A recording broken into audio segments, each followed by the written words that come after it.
Before Bill and Gladys had left, Gladys had said that there was sausage ravioli for Damien's supper, and if I was hungry, I could have the leftover meatloaf, mashed potatoes, and gravy in the refrigerator. I should be ashamed of myself for taking advantage of every opportunity to cause Damien to jump in alarm, but then, it was the least the little monster deserved. I clapped my hands together loudly and asked, "Ready to eat?" and that boy jumped a good foot in the air. He didn't speak, only nodded his head once, but never took his eyes off of me, and I also noticed that he was purposefully keeping his backside pointed away from me. The memory of spanking him made my hand tingle again, and it dawned on me that he was scared that I was going to spank him again. Little did he know that he was the first and only person I had ever spanked intentionally. If there was any spanking going on around me, it was usually Dad, Mom, or the school principal doing it to me. When Damien didn't budge, I smiled wider, pointed toward the kitchen and said, "So, you going to go eat or should we just stand here all night?" He still didn't move, so I stepped around him and went into the kitchen without him. I wasn't surprised when I saw him peeking around the end of the wall into the kitchen. "Boo!" I said and stomped on the floor. Damien's arms flailed as he leapt into the air again, but this time, I gave him a good scare.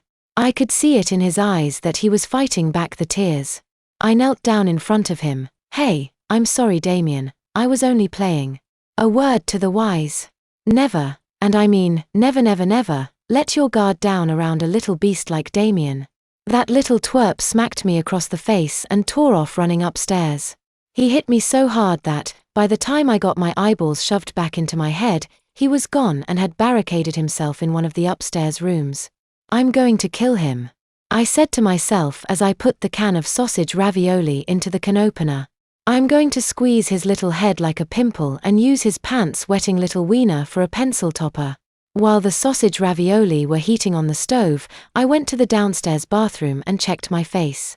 Aside for a slight redness where his hand had made contact, there were no other visible signs. I figured I better check on the little monster to be sure he hadn't tied the bedsheets together and climbed out one of the upstairs windows. I slowly crept up the stairs and observed that all of the doors were open, and at the far end of the hallway, the bathroom door was partially closed. I could see that the bathroom light was on and someone was inside.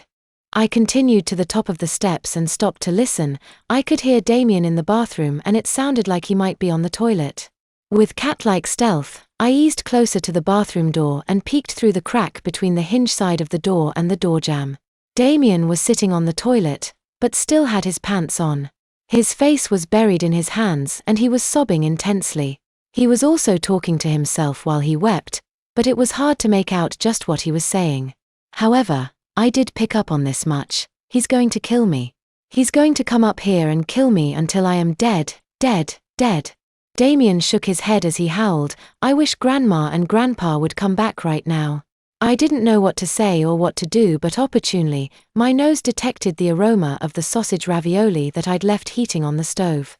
I slipped back downstairs without Damien having even the slightest inkling that I'd been spying on him.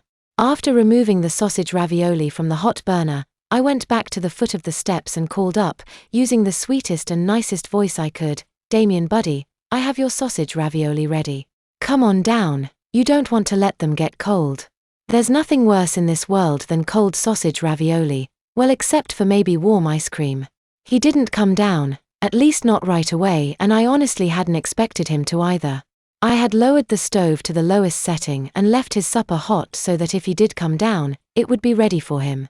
He didn't make an appearance until after I'd taken out the leftovers from the refrigerator. I had heated them up in their microwave when I heard Damien on the steps. I kept my back to the kitchen doorway and listened. The little bugger still managed to startle me. I didn't hear him come up behind me, I mean right behind me. He sniffled and I jumped, hit my head on the range hood and spun around. Rubbing my head and gritting my teeth, I said, "Oh man, that hurt." Damien had backed up against the cupboards, frozen with fear. I actually felt bad for the beast for a second. "Listen, I'm not mad at you. I promise. I figure that I deserved it for scaring you before and I am sorry for that, okay?" Damien seemed to melt a little.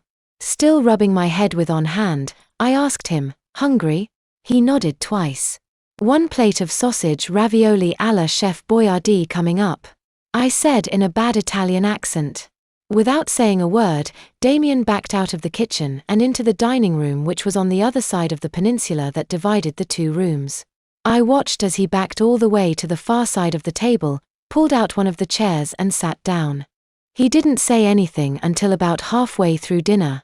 I'd made it a point to sit right beside him when I brought my plate over.